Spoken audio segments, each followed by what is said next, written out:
میرا اس شعبے میں آنے کا مقصد بھی یہی تھا، صرف انصاف دلانے کے لیے، اور بڑا صاف ستھرا کام کرتے ہیں۔ تو ناظرین اگلے سوال کی جانب چلتے ہیں۔ جی ملک وارث کھوکھر صاحب، آپ یہ بتائیے گا کہ آپ کے والد صاحب نے آپ کے ہاتھوں میں اپنی جان دی، اور پھر جب یہ وہ کینسر میں مبتلا تھے، جب آپ کو پہلی دفعہ یہ پتہ چلا کہ ہمارے والد کو ایک کینسر کی مرض میں مبتلا ہو گئے ہیں، تو پھر کیا فیلنگ تھی آپ کی؟ کیا آپ نے محسوس کیا، اور پھر کیا اس کے لیے تگودو کی، اور پھر کیسے ان کے علاج اور سٹیپ سے گزرے؟ کیونکہ یہ کینسر کا مرض کوئی عام مرض نہیں ہے، بڑا مہنگا علاج ہے، بہت سلو موشن علاج ہے، اور بڑے دھکے کھانے پڑتے ہیں ہسپتالوں میں ادھر ادھر۔ تو آپ پہ کیا بیتی اس دوران جب آپ کو پہلی دفعہ پتہ چلا کہ والد کو کینسر ہے؟ جی ڈاکٹر صاحب، اس میں ایسا تھا کہ جب ہم 2013 میں انہوں نے کہا کہ میری کمر میں بہت زیادہ تکلیف ہے، تو مجھے ایسے لگتا ہے کہ جس طرح کوئی میرے وہ ایسی چیز سے مجھے وہ پکڑ کے، جس طرح پلاس ہوتا ہے، پلاس سے پکڑ کے کوئی ایسے وہ اس کو مروڑتا ہے۔ ہم نے اس کا کہا کہ جناب ہم کوئی اس کو ہاسپٹل لے کے جاتے ہیں، کوئی ہمیں کسی نے کہا کہ آپ دم کروائیں، یہ کریں وہ کریں۔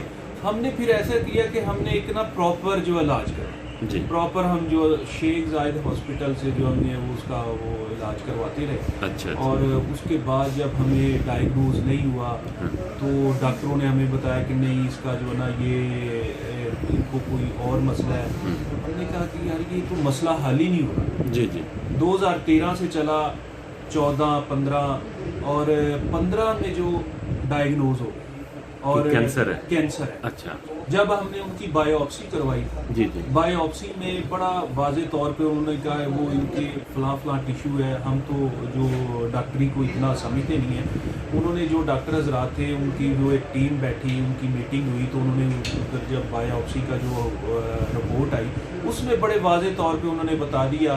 جب انہوں نے کہا کہ جناب ان کے ساتھ کون ہے، تو انہوں نے بتایا کہ جناب ان کے ساتھ ان کا جو ہے نا بیٹا ہے۔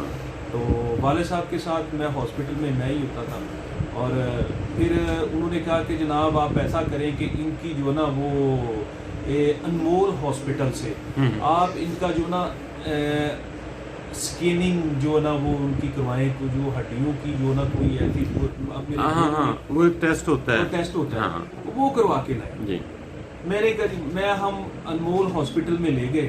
انمول ہاسپٹل میں جب ہم لے کے گئے تو وہاں پہ جب انہوں نے ٹیسٹ وہ کر لیا، کرنے کے بعد انہوں نے ہمیں 3 دن کا ٹائم دیا کہ آپ 3 دن بعد آپ آ کے رپورٹ لے جائیں۔ جی جی تو جب 3 دن بعد میں رپورٹ لینے کے لیے گیا انمول ہاسپٹل سے، تو وہاں پہ میرے انکل ہیں، تو ان کی جو بردر ان لا ہے وہاں پہ وہ ڈاکٹر ہے، تو انہوں نے میں ان کے پاس گیا تو میں نے رپورٹ لے کے، تو میں نے کہا کہ یہ جو آنٹی یہ رپورٹ دیکھیے گا کہ یہ کیا ہے۔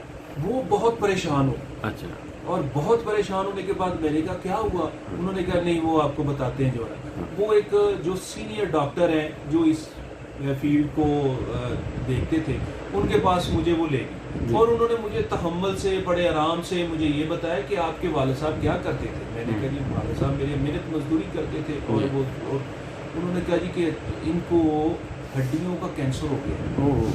جب انہوں نے بتایا ہڈیوں کا کینسر، تو میں وہاں پہ رونا میں نے شروع کر دیا۔ میں نے کہا کہ میرے والد صاحب نے آج تک سگریٹ اور نہ کبھی کوئی ایسے نشے والی چیز آج تک انہوں نے اپنے پیٹ کے وہ کبھی لی ہی نہیں، تو ان کو یہ کینسر کیسے ہو گیا؟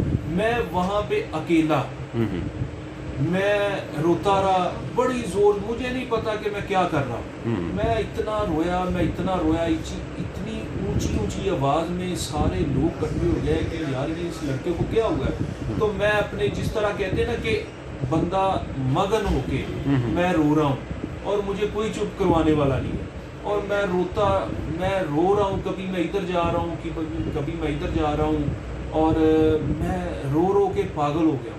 اور میرا صرف اور صرف یہی سلوگن تھا، میرے باپ نے آج تک سگریٹ نہیں پیا، ان کو کینسر کیوں ہوا؟ میرے باپ نے کبھی پان تک نہیں کھایا کینسر، میرے باپ نے کبھی شراب تک نہیں پی،